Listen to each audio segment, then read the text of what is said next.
China का hydrogen bomb सिर्फ 20 minute में दुनिया का कोई भी मुल्क सफ़ा हस्ती से मिट जाएगा। चाइना आखिर क्या करने जा रहा है? आमिर रज़ा मेरे साथ मौजूद है, उनसे बात करते हैं। आमिर भाई, एक बहुत ही खौफनाक तबाहकुन बम चाइना ने तैयार किया है। चाइना क्या करने वाला है? देखिए, मैं बहुत अरसे से हम सुन रहे थे, 20-25 साल से ये बात सुन रहे थे, क्योंकि हाइड्रोजन बम बन रहा है और ये जब बनेगा तो वो दुनिया के लिए एक मुहलक तरीन हथियार होगा। और चीन ने पिछले माह इसका कामयाब तजर्बा करके दुनिया का पहला हाइड्रोजन बम जो है बना लिया, यानी पहला हाइड्रोजन वॉर हेड बना लिया है। बम से मुराद ये है कि ये मिसाइल जो है, बम जो है, ये किसी भी जगह पर गिराया जा सकता है और उसके लिए सिर्फ 20 मिनट। देखें, उनके एक दिफाई तजियाकार हैं, विक्टर गाओ उनका नाम है। जी बिल्कुल। और विक्टर गाओ जो हैं वो बहुत मरूफ रहे हैं। पाक भारत जंग के दौरान भी हाँ जी। ये बहुत ज़्यादा मरूफ हुए थे और इन्होंने सबसे पहले राफेल वाली बात भी की थी। विक्टर गाओ का कहना है कि कोई मुल्क भी चीन की सलामती की तरफ देखेगा तो सलामत नहीं रहेगा। जो उनकी पूरी वो स्पीच है जिस पर वो सारी चीज़ें पढ़ रहे हैं, बोल रहे हैं, उसमें उन्होंने ये बात कही कि कोई भी मुल्क अगर चीन की सलामती की तरफ देखेगा तो वह नहीं रहेगा। इससे पहले कि चीन पर कोई हमला किया जाए, उस मुल्क का नामो निशान मिटा दिया जाएगा, और चाहे वो दुनिया के किसी कोने में भी हो। ये बात कहाँ से चली हुई है? ये बात चली है अमेरिका से। जब से अमेरिका ने अपने एटमी साइंटिस्ट से ये कहा है कि वो तजुर्बात का दोबारा से आगाज़ करें, उस वक्त से दुनिया में एक एटमी रेस है। मैंने बहुत मरतबा ये बात कही है, दोबारा कह रहा हूँ कि आप अपने इर्द गिर्द में देखें कि शुमाली कोरिया क्या कर रहा है, एटमी तजर्बात। जनूबी कोरिया को क्या इजाज़त दी गई एटमी आप दोस्त बना ले। रशिया जो है वो एक मुखलिक तरीन एटमी हथियार के साथ, जिसको वो सुनामी बोलते हैं, एटमी सुनामी, उस पर उसने कामयाब तजर्बा किया है। और अब चीन की जानिब से दुनिया का पहला हाइड्रोजन बम जो है उसका तजर्बा कर लिया गया है। और उसमें उन्होंने कहा कि सिर्फ 20 मिनट उन्होंने अमेरिका के लिए कहा। ये जो आप कह रहे थे इर्द-गिर्द का कोई मुल्क हो तो उसके लिए तो चंद लम्हे ही काफ़ी हैं। मतलब इंडिया के लिए तो फिर चंद सेकंड काफ़ी हैं। हाँ, बिल्कुल। इंडिया के लिए तो चंद सेकंड काफ़ी हैं, लेकिन वो मुल्क जो उनको 20 मिनट की दूरी पे पड़ता है, वो उनके ख्याल में कि वो 20 मिनट में दुनिया के किसी कोने में भी किसी मुल्क को जो है नीज़ तो नबूद कर देंगे। इसको इस तरह से समझे कि अगर हाइड्रोजन बम चला तो वो उस मुल्क का कुछ नहीं बचेगा। ये कई हज़ार गुना ज़्यादा ताकतवर होगा उन बम से जो कि लिटिल बॉय के नाम से जापान में हिरोशिमा नागासाकी पर गिराए गए थे। उनसे ज़्यादा ये जो है मुहलक हथियार होगा। इसका जो तजर्बा किया गया है सिर्फ 2 किलोग्राम का किया गया है, और उससे यानी 4.4 पाउंड उसका टोटल वज़न था, उस बम था। और उसने 1000 डिग्री सेल्सियस जो है, या आप उसको कह लें 1832 फ़ारेनहाइट जो है उसकी हरारत पैदा की है। और वो आग का गोला जो है वो 2 सेकंड से ज़्यादा वक्त तक बरकरार रहा है। ये इतना वक्त है कि आपके अब उसको कैसे, मैं किसी शहर का नाम नहीं लेना चाहता, मैं किसी मुल्क का नाम नहीं लेना चाहता, अल्लाह ताला सबको महफूज रखे, लेकिन ये उस मुल्क और उस शहर के लिए एक क़यामत ख़ेज़ गर्मी का होगा।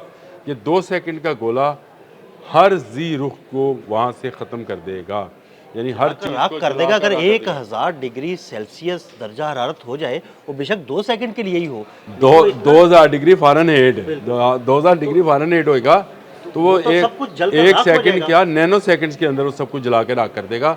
और बहुत सारी इमारतें और लोग और दरख्त और दरिया, यानी दरिया तक सूख जाएंगे। ये इतना मुहलक हथियार है जो कि इन्होंने उसका तजर्बा करके बता दिया है। ये आम रवायती इस वज़न के जो तकरीबन एटमी हथियार हैं उनसे 15 गुना ज़्यादा। अब आप अंदाज़ा करें कि इसकी जो है क़ुव्वत है वो कितनी है।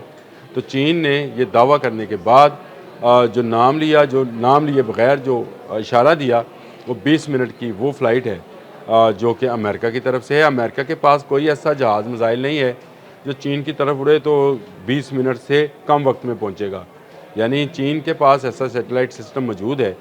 मैं सिर्फ अमेरिका की मिसाल दे रहा हूँ, मुझे इसमें कोई गर्ज नहीं है कि वो अमेरिका के लिए, लेकिन 20 मिनट का फासला क्योंकि बनता चीन के हिसाब से अमेरिका का है, तो इसलिए उन्होंने कहा, और चीन को ख़तरा भी अमेरिका से ही है।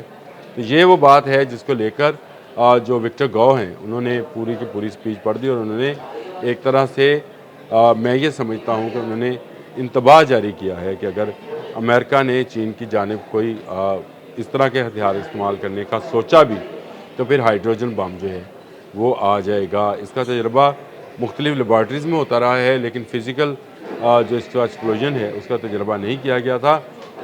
कंप्यूटर पर इसके बहुत सारे एक्सप्लोजन हुए, लेकिन अब ये कहा जा रहा है कि चीन ने इसका जो है अमली तजर्बा भी करके देख लिया है, यानी एक ख़तरनाक बॉम्ब जो है मार्स के वजूद में आ चुका है, जो कि दुनिया के किसी और मुल्क के पास नहीं है, ना अमेरिका ना रशिया। बाकी मुल्कों के क्या नाम लेने, बाकी तो मुल्क छोटे ही हैं, इस टेक्नोलॉजी के हिसाब से तो बहुत छोटे हैं, उनके पास ये बॉम्ब जो है मौजूद नहीं है। लेकिन थैंक्स टू अल्लाह कि चीन हमारा दोस्त है। बिल्कुल ऐसे ही। हाँ, तो चीन के दुश्मनों को डरना चाहिए, हमें तो अपने दोस्त को जितना मजबूत होगा उतना हमारा फ़ायदा होगा। आदिल भाई, हमें तो डरने की ज़रूरत नहीं है। ये हाइड्रोजन बम जो है, इससे इंडिया डरे, इससे जनूबी कोरिया डरे, इससे जापान डरे, इससे अमेरिका डरे, हमें डरने की ज़रूरत नहीं है। लेकिन चीनी साइंटिस्ट जो हैं वो कभी मसनूई सूरज की बात करते हैं, तो उन्होंने मसनूई सूरज बना लिया। अब उन्होंने हाइड्रोजन बम का फ़िज़िकल तजर्बा करके देख लिया और उसमें 2 सेकंड्स के लिए गोला मौजूद रहा। तो इसका मतलब ये है कि उस 2 सेकंड्स के अंदर अंदर वो इलाका जहाँ तक इसकी रेंज होगी पिघल जाएगा, यानी वहाँ की बिल्डिंग्स जो हैं, आपको उसके अंदर मौजूद लोहा जो है वो पिघलाव में चला जाएगा, यानी पिघल जाएगा और ज़मीन बोस हो जाएगा, बिल्कुल फ्लैट ज़मीन हो जाएगी। यानी मैं तो हैरान हूँ कि वहाँ के दरिया तक सूख जाएंगे, इतनी गर्मी, इतनी शदीद हरारत होगी कि वो आग और वो जो उसकी हरारत है वो उठाकर पानी को भी वो हरारत में लेकिन तब्दील हमें कर भी दे। पानी 100 डिग्री सेल्सियस पे बुखारात बनता है, तो जब 1000 डिग्री सेल्सियस टेम्परेचर हो जाएगा तो वो तो ख़त्म ही हो जाएगा। मैंने बिल्कुल ऐसे कहा कि दरिया ख़त्म हो जाएंगे, यानी वहाँ का दरिया और झीलें जो हैं उनका पानी ख़त्म हो जाएगा और वहाँ पे ना ज़मीनी हयात बाकी रहेगी ना आबी हयात बाकी रहेगी। यानी ये एक ऐसा कि हम छोटी सी क़यामत वाला ही बॉम्ब क़यामत है। खेज़ मंज़र होगा। हाँ, यानी क़यामत खेज़ मंज़र अल्लाह ताला महफूज रखे जी तमाम ममालिक को। तमाम ममालिक में अच्छे बुरे लोग होते हैं, अच्छी बुरी पॉलिसीज़ भी चल रही होती हैं, लेकिन इस नौइयत की जंग अल्लाह ताला इससे महफूज रखे।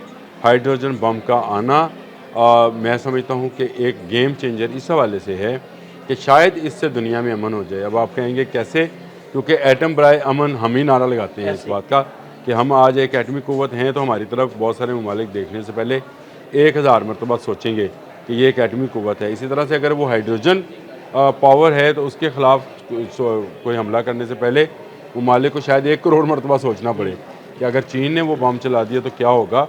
तो शायद दुनिया इसी तरह इससे महफूज रह सकती है। डरते हुए हमला ना करे। तो ये वो चीज़ें हैं जिनको लेकर चीन जो है चल रहा है। चीन हर आने वाले दिन के साथ एक नई टेक्नोलॉजी जो है, एक नई सीरीज़ जो है वो जारी करता है। अब ये हाइड्रोजन बम की जो सामने आई है, मंजरकशी की गई है, तो मेरा ख्याल है कि अमेरिका को अभी इस तक पहुंचने में चंद साल लगेंगे। यानी वो भी हाइड्रोजन बम का तजर्बा तो ज़रूर करेंगे, फिर रशिया है, फिर बाकी ममालिक हैं जो कि इस पर कोई बड़े पैमाने पर, कोई छोटे पैमाने पर तजर्बा करेगा। अब एटमी दुनिया दौर से दुनिया निकल कर हाइड्रोजन दौर में दाखिल हो रही है, और अगर आप समझे तो कि दुनिया बहरात में तब्दील हो जाएगी। ये वो ऐसी जंग होगी, अल्लाह ताला इस जंग से दिल सब हम सबको जो है रखे। विक्टर गौ ने खुले लफ्ज़ों में नाम लिए बगैर जो धमकी लगाई है, इसका असर बहुत दूर तक जाएगा और शायद अमेरिका अपनी पॉलिसी से बाज आ जाए कि वो इस खित्ते में मज़ीद कोई शरारत ना करे। चीन ने अच्छा किया तो उसने सबसे पहले हाइड्रोजन बम का कर दिया। अब मैं आपको एक बात और बता दूं आदिल साहब, अब चीन यूरोप और अमेरिका से बहुत कदम आगे चला गया है टेक्नोलॉजी में। देखें, ये बहुत पीछे थे। अगर आज से 20 साल 22 साल पहले की बात करें तो चाइनीज़ उस टेक्नोलॉजी तक नहीं पहुंचे थे, लेकिन इन 20-22 सालों में चीन ने तमाम यूरोपियन ममालिक और बशमूल अमेरिका और रशिया, मैं रशिया को भी शामिल करता हूँ, हालांकि पछाड़ दिया चाइना ने। बिल्कुल पछाड़ दिया है। ना कोई मिसाइल टेक्नोलॉजी चाइना जैसी है, ना कोई जहाज़ की टेक्नोलॉजी है, ना कोई आबदोज़ की टेक्नोलॉजी चाइनीज़ जैसी है, और ना कोई अब हाइड्रोजन जैसी टेक्नोलॉजी किसी और मुल्क के पास है। और इसके एंड पे मैं ये कहूँगा कि अल्लाह का लाख लाख शुक्र है, चीन हमारा दोस्त। बिल्कुल बिल्कुल, बहुत शुक्रिया आमिर रज़ा जी। बिल्कुल, आमिर रज़ा ने बड़ी तफसील के साथ आपको इस हाइड्रोजन बम के बारे में बताया। अदील अहमद और आमिर रज़ा को इजाज़त दीजिएगा। अल्लाह हाफ़िज़।